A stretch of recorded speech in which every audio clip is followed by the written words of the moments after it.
안녕하세요. 보험금 팔례방입니다. 정신질환 이력은 없었으나 교통사고 이후 발생한 우울증 및 불면증 병력자가 자택에서 투신한 경우 유서가 없다면 자살사망보험금은 부책인지 여부에 대하여 인천지법 부천지원 2020 가합 93호 102289호 토대로 명확히 살펴보도록 하겠습니다.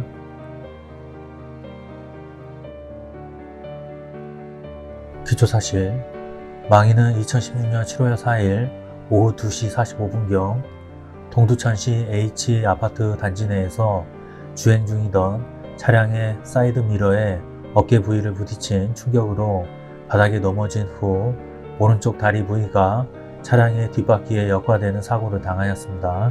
이 사건 교통사고로 인하여 망인은 우측 족관절, 원위 경비골, 개방성 분쇄 골절 등의 상해를 입었습니다. 이후 입원 및 통원 치료를 하며 수술을 받았고, 그러나 2016년 11월 13일 오후 9시 10분경 자신의 집인 동두천 K아파트 L호 베란다 창문에서 뛰어내려 자살하였습니다.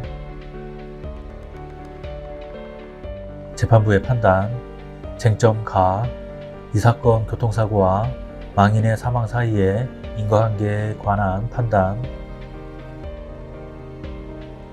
망인이 자살에 이른 주된 원인은 이 사건 교통사고로 인한 후유증이라고 봄이 타당합니다. 상세한 이유는 다음과 같습니다.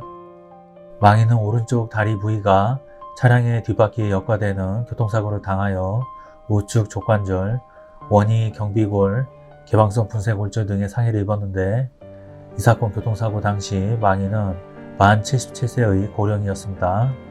이 사건 교통사고로 인하여 망인은 세 차례의 큰 수술을 받았고 2016년 7월 4일부터 2016년 9월 9일까지 약 2개월 동안 입원을 하였습니다.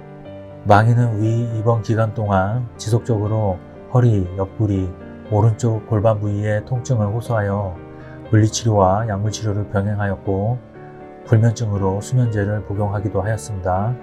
망인은 입원 치료를 끝낸 이후에도 계속된 통증으로 혼자서는 보행이 불가능하였고, 이에 목발이나 휠체어를 이용하여 거동하는 생활을 하였습니다.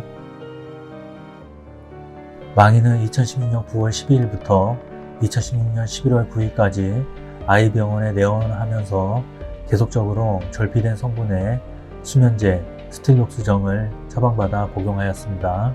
특히 망인은 스틸록스 CR정 6.25mg을 7일 동안 복용하다가 용량을 늘려 스틸록스정 10mg을 14일 동안 복용하였음에도 증상이 호전되지 아니하자 2016년 10월 10일 및 2016년 11월 9일 아이병원에 내원하면서 담당 의사에게 수면제 처방을 원한다는 의사를 강력하게 표시하였고, 이에 30일 분량의 스틸록스정 10mg을 2회나 처방받았습니다. 스틸록스 CR정 6.25mg의 경우 노인에 대한 1일 권장량은 6.25mg, 스틸록스정 10mg의 경우 노인에 대한 1일 권장량은 5mg, 1일 최대 투여량 10mg이고 모두 복용기간이 최대 4주라는 점을 고려할 때 망인은 사망 직전까지 수개월 동안 극심한 불면증에 시달렸던 것으로 보입니다. 망인은 이 사건 교통사고 이전에 불면증이나 우울증 등으로 정신과 치료를 받은 병력이 없습니다. 망인은 이 사건 교통사고 발생일로부터 약 4개월 후에 자살하였습니다. 망인이 경제적 어려움이나 가정 불화를 겪는 등 이 사건 교통사고로 인한 후유증 외에 자살을 할 만한 동기를 찾을 수 없고 보험금 수령을 염두에 두고 자살을 하였다고 볼 만한 사정도 없습니다.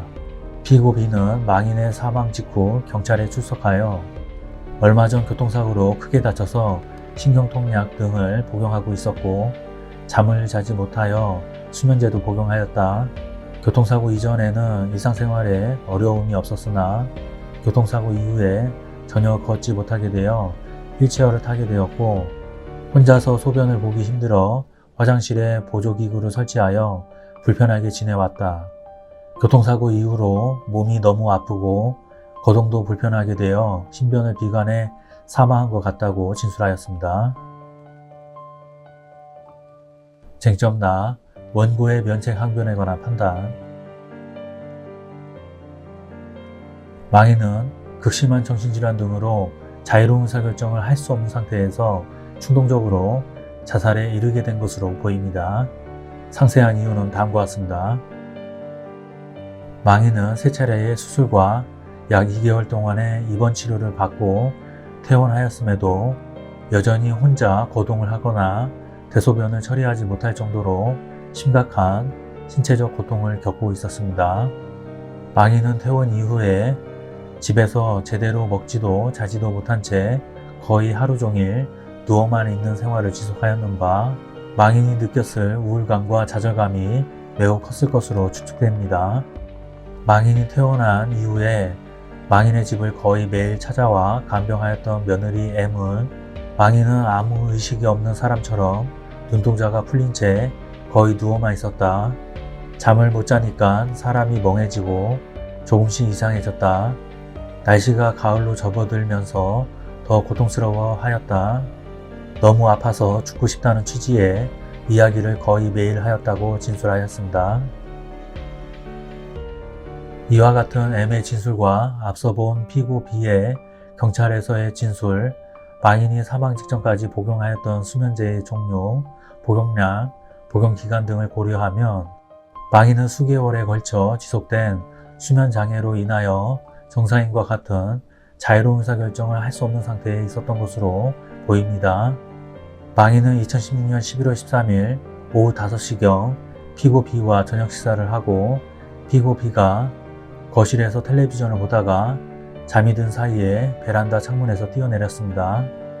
망인은 유서를 작성하거나 짐 정리를 하는 등 신변을 정리하지 아니한 채 자살에 이르렀고 피고 B는 경찰에서 망인이 자살하기 전에 특별히 이상한 점을 발견하지 못하였다고 진술하였는 바 망인이 자살을 미리 계획하거나 준비하였다고 보기 어렵습니다.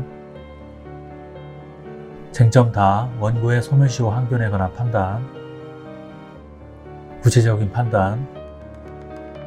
망인이 2016년 11월 13일 사망함으로써 상해사망보험금의 지급 사유가 발생한 점, 피고 D가 나머지 피고들의 위임을 받아 2019년 7월 1일 원고에게 상해사망보험금의 지급을 청구한 점, 원고는 2019년 12월 30일 피고 D에게 법률자문을 검토하고 있으니 기다려달라는 취지로 답변한 점, 원고는 2020년 2월 17일 피고 D에게 망인의 사망사고는 보험금 지급 면책 사유에 해당한다는 이유로 보험금 지급 거절을 통보한 점 등에 비추어 보면 피고들이 원고에게 보험금 지급을 청구한 것은 소멸시효 중단 사유가 되는 최고에 해당하고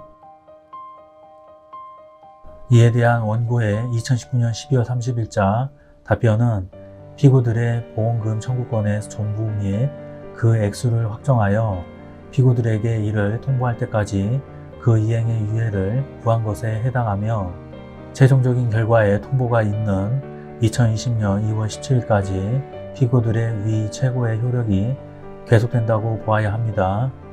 피고들은 위 2020년 2월 17일로부터 6개월 이내인 2020년 6월 3일 이 사건 반소를 제기하였으므로 소멸시효는 완성되지 않았습니다. 결론적으로 원고는 피고에게 상해사망보험금을 지급할 의무가 있습니다. 마치겠습니다. 긴 시간 시청해주신 점 고맙습니다.